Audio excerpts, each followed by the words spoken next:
आज हम चीज़ी stuffed mushroom बनाएंगे। Hello everyone, welcome back friends. आज हम चीज़ी स्टफ़ मशरूम स्टार्टर बनाएंगे। इसे आप बहुत जल्दी बना लेंगे, बहुत टेस्टी होता है। तो चलिए इसे बनाने की तैयारी करते हैं। सबसे पहले हम ओवन को प्री हीट करेंगे। इसके बाद 400 ग्राम मशरूम को अच्छे से धो लेना है ताकि इसमें जितनी भी डस्ट है और गंदगी है वो साफ़ हो जाए। इसके बाद इसका स्टेम हटा करके इसके बीच में से ये ब्लैक वाला पार्ट जिसे गिल्स होता है इसमें ये ब्लैक कलर का, उसे हटा देंगे। बहुत सावधानी से हटाना है ताकि मशरूम टूटे नहीं, और इसे अच्छे से हॉलो कर लेना है। तो मशरूम की भी पूरी तैयारी हो चुकी है, स्टेम हट गए हैं और इसे अंदर से हॉलो भी कर दिया है। अब इसका जो हमने ये पार्ट निकाला है इसको हम क्रश कर लेंगे। इसके पहले आप चाहें तो इसे फाइनली चॉप भी कर सकते हैं, लेकिन यहाँ पर मैंने इसे मिक्सी में ब्लेंड किया है ताकि ये स्टफ़ करने में आसानी रहे, क्योंकि इसी को हमने आगे और एक दो इंग्रेडिएंट मिला करके स्टफ़ करना है। तो यहाँ पर मैंने एक बड़ा प्याज लिया है, 8 से 10 लहसुन की कलियाँ, और ये जो पार्ट हमने लिया था जिसे फाइनली चॉप किया है इसको भी ब्लेंडर में डाल देंगे और बिना पानी डाले इसका एक पेस्ट बनाएंगे। कोर्सली पेस्ट बनेगा।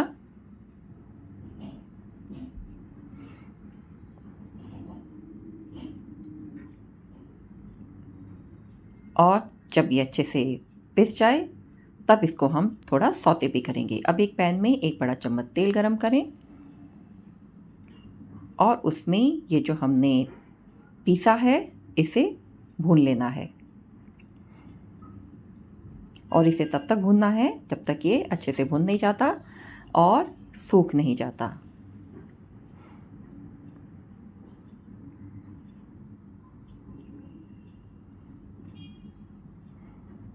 इसको ड्राई होने तक पकाना है।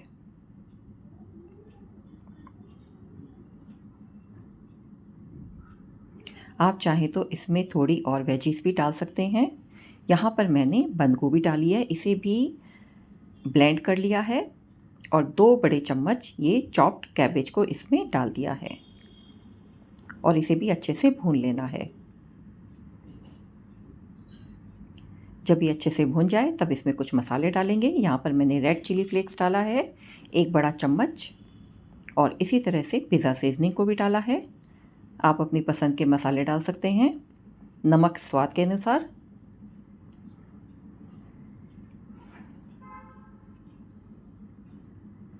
और अच्छे से सभी को मिक्स कर लेना है।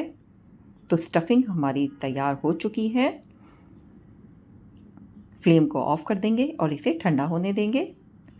अब इसमें हम थोड़ी चीज़ मिलाएंगे क्योंकि चीज़ से एक बाइंडिंग आती है। तो यहाँ पर मैंने इसमें आधा कप चीज़ को ग्रेट करके इसमें डाला है ताकि इसमें एक अच्छी सी बाइंडिंग आ जाए और टेस्ट भी एनहेंस हो जाए। तो मिक्सचर अभी गर्म है और इसमें चीज़ डालेंगे तो अच्छे से इसमें मेल्ट हो जाएगी, और इसे अच्छे से मिक्स कर लेना है।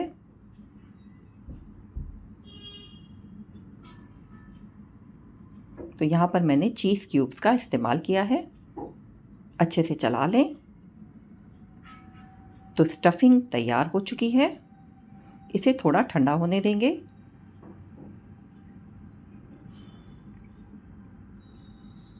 स्टफिंग ठंडी हो गई है, अब इसे हम मशरूम में फिल करेंगे। तो इस तरह से इसे मशरूम में फिल करना है। जितनी स्टफिंग आ जाए उतना ही मशरूम में डालें और इसी तरह से सभी मशरूम को फिल कर लेंगे। फ्रेंड, ये बहुत ही टेस्टी स्टार्टर है, बहुत जल्दी बनने वाला है। आप इसे कभी भी बना सकते हैं।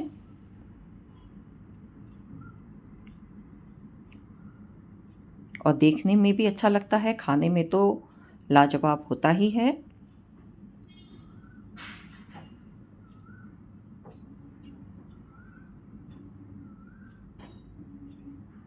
इसे अच्छे से फिल करने के बाद इसके ऊपर थोड़ी सी हम चीज़ भी डाल देंगे।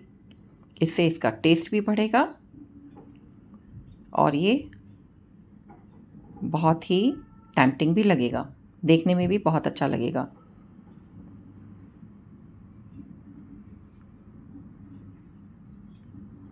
सभी मशरूम के ऊपर चीज़ को ग्रेट करके डाल दें, अच्छे से कवर कर दें।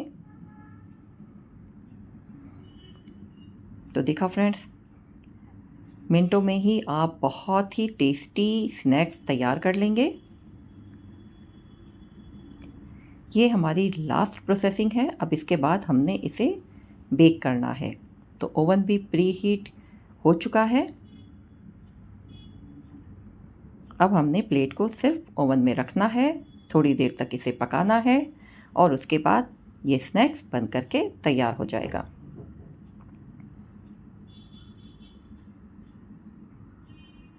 तो सभी मशरूम को चीज़ से कवर कर दिया है।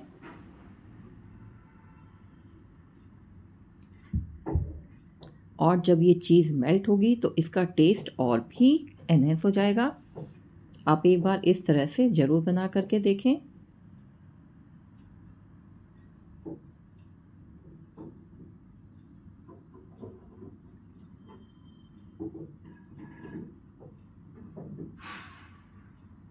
अब इसे हमने बेकिंग ट्रे में डाल देना है। थोड़ा सा बेकिंग ट्रे को ग्रीस करेंगे और सभी मशरूम को इसमें ट्रांसफ़र कर लेंगे।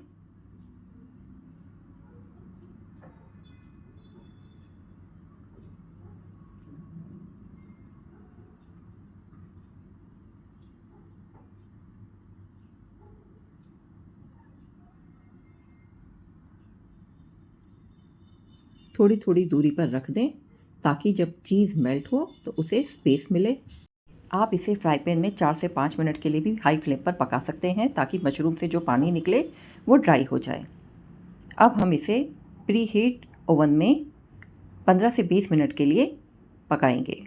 इसे बेक होने देंगे। आप देख सकते हैं मशरूम पूरी तरह से तैयार हो गए हैं। अब इसके ऊपर थोड़ी पिज़्ज़ा सीजनिंग डालेंगे, थोड़ी सी ब्लैक पेपर डालेंगे और देखिए कितना अच्छा लग रहा है, कितना टेम्पटिंग लग रहा है और कितनी जल्दी तैयार हो गया है। तो फ्रेंड्स, अगर आपको मेरी ये स्टफ़ मशरूम की रेसिपी अच्छी लगी हो तो मेरी इस वीडियो को लाइक और शेयर करें, कमेंट भी करें और मेरे चैनल को सब्सक्राइब करें।